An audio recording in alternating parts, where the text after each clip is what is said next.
All right, everyone. We last week dove into the importance of visible leadership. I provided an example of a painful experience I had from a customer point of view, but let me also share this perspective from a staff point of view. Visible leadership. I remember sitting in senior team in the last organization I worked in, and we have a huge challenge in our hospital with beds, that we didn't have enough of them. We always had people backlogged in the ER.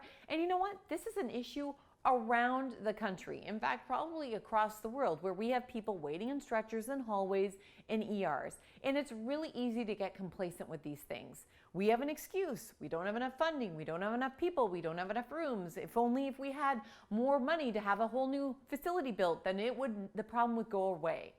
Well, you don't have that luxury, and so what do you need to do about it? So what I always used to do is I would go to the front line and I would be where the problem existed to try to understand what was working, what wasn't working. And if nothing else, even if I couldn't help make the situation better, I would definitely learn something, and the staff and the physicians would feel supported. I can remember phoning up a physician asking her, can I shadow you and help understand where the discharges may be part of the challenge? And she initially felt very defensive. What do you mean the discharges are a problem? I couldn't be working any faster. I couldn't be working any harder. I worked 10 days out of 12. Come on. And I said, I know. You're the solution, and that's why I want to spend time with you. She said, fine, all right, get your pen, get your paper, and get ready for an earful. Oof, talk about making it a fun Friday, right? So I show up on time with my notepad, dressed the way she dresses, and I followed her. And I didn't say a word. I just observed. And then by the end of the shift, she said, I hope you can see how this is an impossible situation. And what I shared with her is, Caroline, I can't believe what you deal with in a day. And first of all, I just want to say, congratulations for being so incredibly patient, for being so patient-focused, and for being so supportive. In fact, you have this way of being able to communicate with families, helping them understand complex medical issues, even when they don't understand the terminology. You have a way of bringing it to their level. She burst into tears. So that's an awkward moment, right? When you're making somebody cry right in front of a whole bunch of other people. But what she told me was, all this time I feel like everybody sits around judging us and criticizing us and never telling us we're doing a good job, and we just keep working harder. It feels good to be acknowledged once in a while. See, here's the first thing you need to remember, leaders, about visibility. You can actually see greatness. I didn't help fix that problem that day. I sure as heck came back with better insights in my senior team meeting, but you know what? That person felt heard and understood for the first time in I don't know how long. So that's the first thing. Number two, how did I manage to do that? I scheduled time. Every single Friday, for minimum a half a day, I would block it as a shadowing day. Because if you don't schedule time for what matters most, you will always have something else that takes up your time.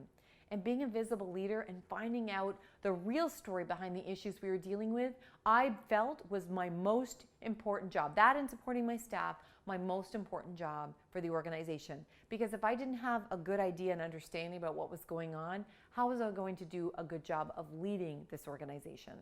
So schedule time. When you're out there and you are shadowing folks and you are there in the work environment, ask for solutions. First acknowledge, wow, this seems like a really challenging situation. I'm wondering, what ideas do you have about it? Have you tried something that's worked? Is there a resource or something that you need access to be able to be more successful in this?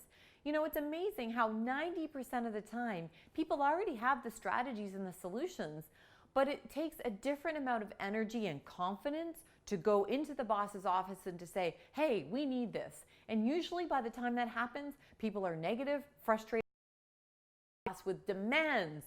And how well does that get received, right? Whereas if you're a visible leader and you're out there at the front line, you are soliciting that input and you're evaluating it, include every wacky, wild idea right through to very specific, small, easy to implement strategies. Ask, what ideas do you have? And you will find lots that you can make happen right away. See, these are just 3 things that you can do to help build in visibility into your leadership style. I'm curious what additional suggestions you have. How do you demonstrate support? How do you make sure visibility can happen in your busy life? And what results do you get?